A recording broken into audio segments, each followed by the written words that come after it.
Martineau. Le préféré du règne animal. Bonjour, les petits lapins. Petit lapin, petit lapin.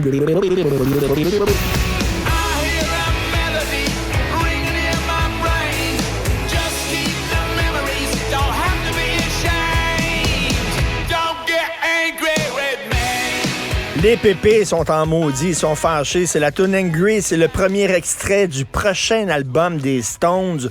Premier album original, nouveau, avec de nouvelles tunes en 18 ans, je crois. On va en parler avec le seul et unique Mike Gauthier, observateur de la scène culturelle. Salut Mike! Salut! Écoute, première question. Es-tu Stones ou Beatles? Honnêtement, ni un ni l'autre. Moi, je suis plus Eagles, là, mais j'aime les deux. Tu sais, les deux ont eu un apport incroyable à la musique, à l'attitude, à la création, au comportement de... Tu sais, les rockstars, ça a été inventé dans les années 60 avec les Stones puis les Beatles. Mais je suis content de ce retour parce que c'est pas mal bon. Puis on dirait que, Richard, ce sera peut-être le remède musical contre l'âgisme. On va arrêter de dire ils sont vieux, ils sont finis, parce que là, c'est quand même assez solide, mais il faut savoir qu'ils ont travaillé avec un jeune réalisateur qui s'appelle Andrew Watt, qui avait fait la même job aussi. On dirait que ce gars-là, le tour de faire de la rénovation musicale, il avait travaillé sur le dernier album de Ozzy, qui était très bon également. Ça fait qu'il a amené un souffle nouveau, puis c'est ça que ça donne, puis le résultat est bien le fun.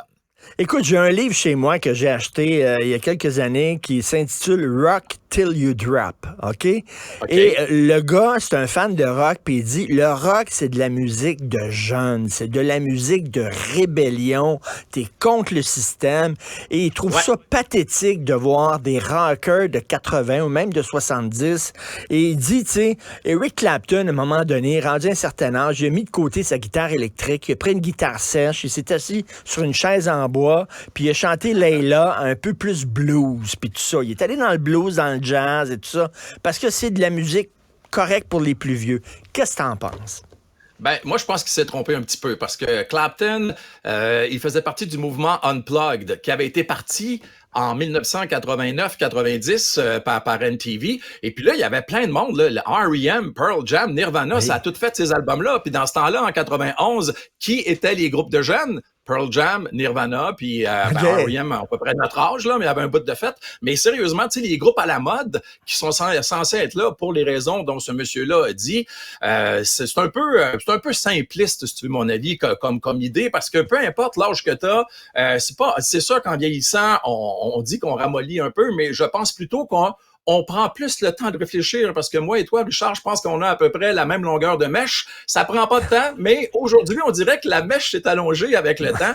Fait que c'est un peu comme ça. Puis de toute façon, les Stones, c'est le fun qu'ils soient là parce que ils vont amener ils vont ramener le souffle du rock dans l'industrie. Comment ils ont fait pour toffer comme groupe si longtemps? Tu le sais, toi, je sais pas, là, tu sais, les belles années de Musique Plus et tout ça, là, tu sais, bon, t'es une gang de gens, tu travailles ensemble, il y a tout le temps des chicanes. À un moment donné, des groupes, des duos, des trios, ça finit tout le temps par péter. Là, on l'a vu avec les Beatles. Comment ils ont fait, eux autres?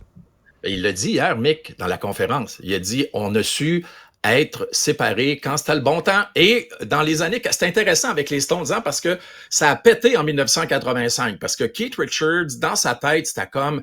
Je vais me consacrer uniquement aux Rolling Stones. Mick va faire la même chose. Ben non, Mick arrive en 85, bang, présente un album solo, et là, Keith commence à dire publiquement, quand je le rencontre, je lui arrache la tête. Et là, les tensions ont commencé entre les deux. Keith est venu faire un séjour au studio Moron Heights pendant 3 semaines pour faire son premier album en solo. Et il y a des histoires qu'on pourrait vous raconter en rapport avec le séjour de Keith Richards dans le Nord, mais ça, on pourra passer une autre demi-heure là-dessus. Mais c'est ça qui est arrivé. Hier, les gars disaient, on a réussi à aller chacun de notre bar. Puis à un moment donné, ils se sont parlé. En 89, ça a donné l'album Steel Wheels, puis ça n'a pas arrêté depuis ce temps-là. Écoute, on peut se le dire, là, les albums solo des Stones, tu sais, contrairement aux Beatles, où ils ont fait des albums solo qui sont bons, là. Harrison était bon tout seul, les autres étaient bons tout seul aussi. pas fort, les albums solo là, des membres des Stones. Oh, non, même on est découragé parce que Keith a tout le temps une ou deux chansons qui chantent sur un album, on fait tout, c'était, comme dirait McSween, c'était-tu vraiment obligatoire, on en avait-tu vraiment besoin, là, tu sais.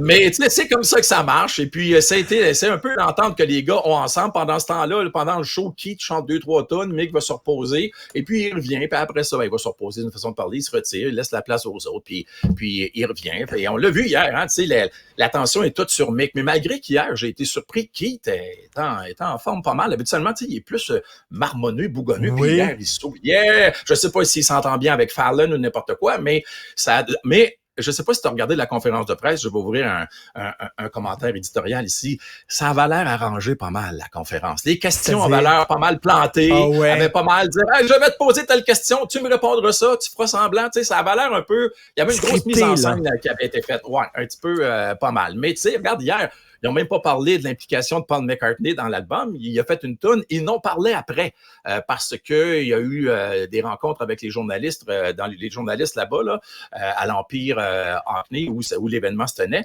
Mais live, ils n'ont pas parlé. Ils n'ont pas parlé de la tournée non plus, malgré le fait que dans le vidéoclip, ils font un clin d'œil en disant Hackney Tour puis 2024. Fait que, tu sais, ils ont donné des dates. Ça commence-tu le 4 juillet? C'est-tu dans ce coin-là que ça va se passer en Californie?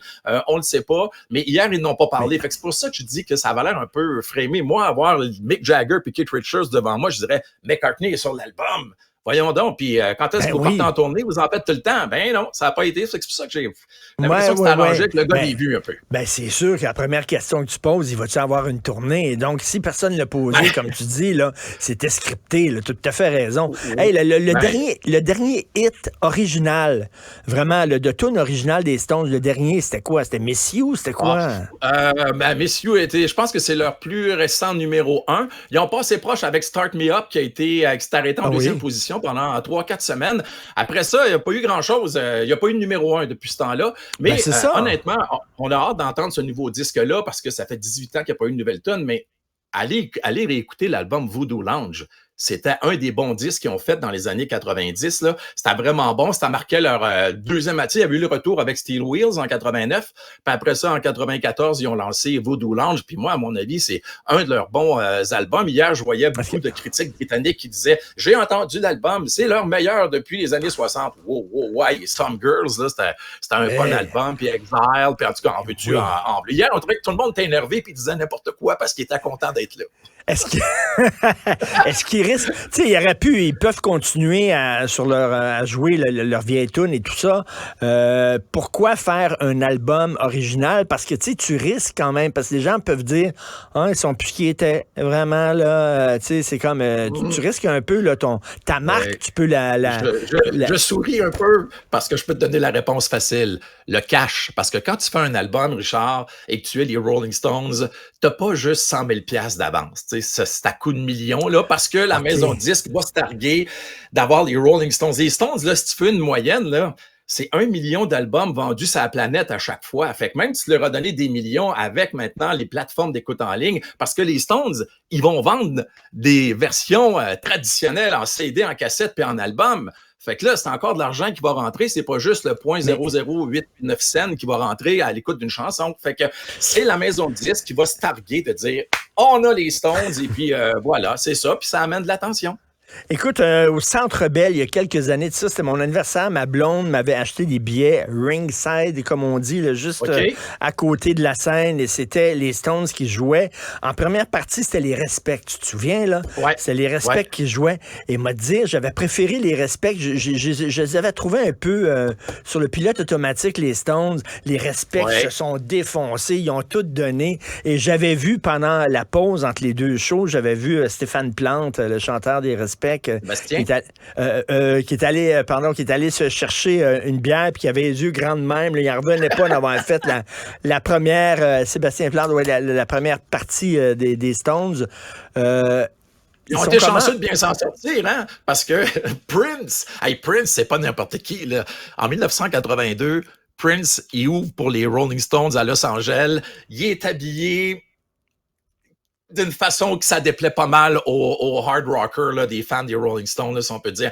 Au bout de 20 minutes, il est sorti, il devait jouer 45 minutes, il s'est fait lancer des bouteilles, il s'est fait n'importe quoi que le monde trouvait, lancer ça. John Mellencamp, John Cougar, c'est la même affaire. Il a dit, c'est la pire affaire qui m'est arrivée. Les Stones, Annick Jean aussi a joué en première partie des Stones, puis ça a bien été, possiblement parce que c'était des gens locaux, puis que les Québécois étaient là pour les encourager. Mais ça n'a pas été évident. Mais les Stones, quand tu parles de pilote automatique, Richard, quand tu regardes dans le dictionnaire des synonymes, Rolling Stones, à côté, quel est le mot? Nonchalance. Les Stones, c'est la nonchalance. Ouais. Quand ils ont joué à Québec au festival d'été, là, moi, j'en revenais pas. Ils ont ouvert avec Start Me Up. Et puis Keith, je pense il est arrivé sur la scène, puis il a fait le riff, mais la tonne était déjà partie un petit peu. Tu sais, les Stones, c'est ça. Les Stones, tu peux pas avoir un show parfait comme McCartney, mettons. Tu sais, McCartney, ça part, l'horloge et tout est bien seté. Si on peut c'est mou un peu. C'est mou un petit peu.